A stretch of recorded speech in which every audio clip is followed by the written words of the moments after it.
Joshua chapter 5.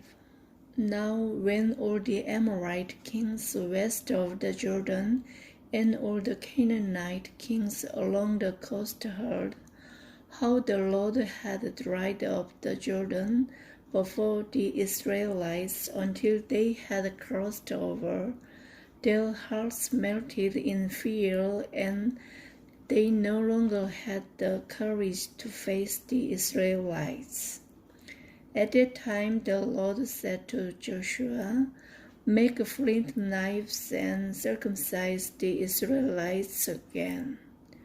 So Joshua made flint knives and circumcised the Israelites at Gibeath Haleloth. Now this is why he did so.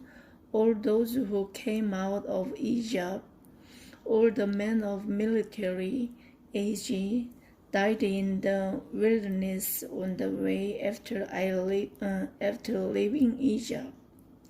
All the people that came out had been circumcised, but all the people born in the wilderness during the journey from Egypt had not. The Israelites had moved about in the wilderness 40 years until all the men who were of military age when they left Egypt had died, since they had not obeyed the Lord. For the Lord had sworn to them that they would not see the land he had solemnly promised their ancestors to give us, a land flowing with milk and honey. So he raised up their sons in their place, and these were the ones Joshua circumcised.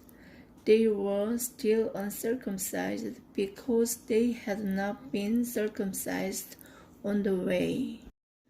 And after the whole nation had been circumcised, they remained where they were in camp until they were healed.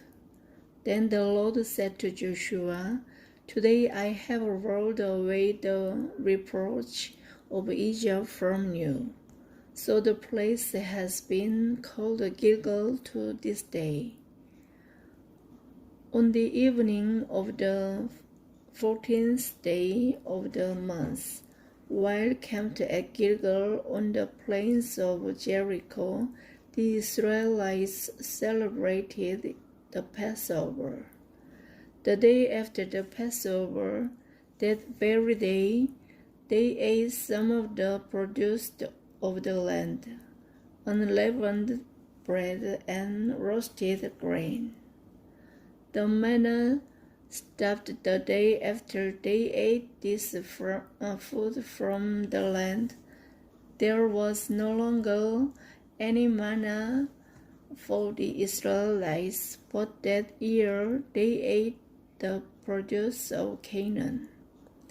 Now when Joshua was near Jericho, he looked up and saw a man standing in front of him with a drawn sword in his hand. Joshua went up to him and asked, "Are you for us or for our enemies?" "Neither," he replied, "but as commander of the army of the Lord, I have now come." Then Joshua fell face down to the ground in reverence and asked him, "What message does my Lord have for his servant?" The commander of the Lord's army replied, "Take off your sandals, for the place where you are standing is holy." And Joshua did so.